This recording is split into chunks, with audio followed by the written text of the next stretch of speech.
93 WIBC, it's Terry Stacy. Well, in 2011, the State Board of Education decided to make cursive writing optional in our Indiana schools, while teaching keyboarding became a requirement. Senator Jean Lysing has been leading the charge, gathering support in the Senate to get a bill passed that would reverse the decision. And once it reaches the House Education Committee, though, that's where it gets rejected.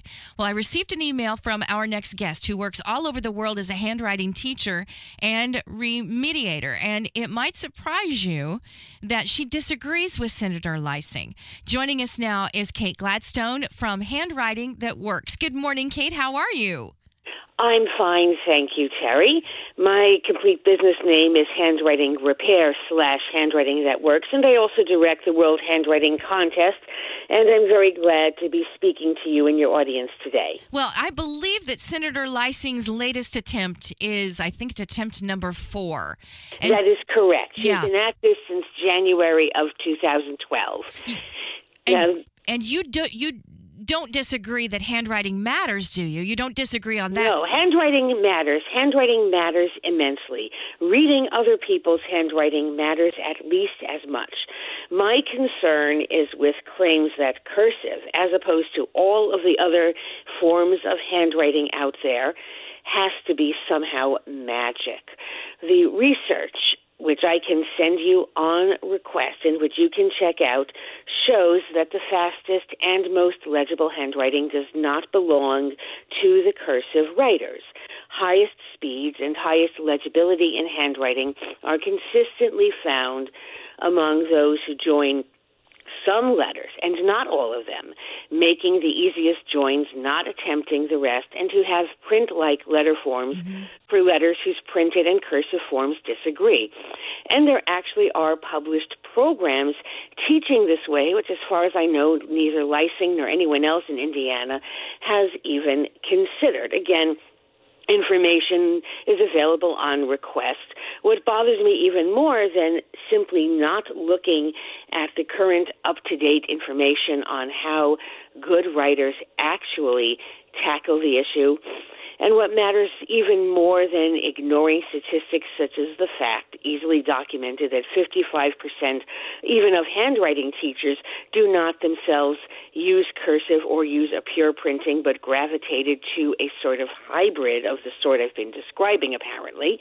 What bothers me even more is that in all these 4 years, whenever Lysing and her supporters have quoted or attempted to quote research, either it has turned out that they have not given a source for the research or offered one so that it has not been checkable, or that when they have offered a source and it was checked out, the research proved not to say what Lysing and her supporters were saying to the legislator or to the legislature or to the public, that it said.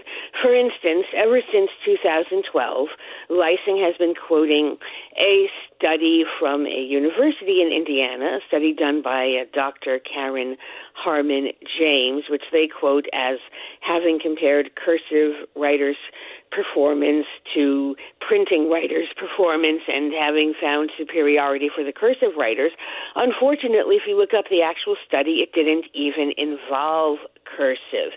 It was a comparison of keyboarding and print writing among kindergarten students, and the print writers did better in terms of academic performance and in terms of other measurements, such as even brain MRIs, which were taken.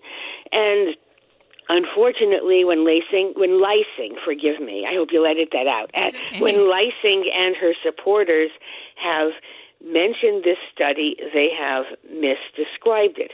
This throws some severe doubt on their credibility.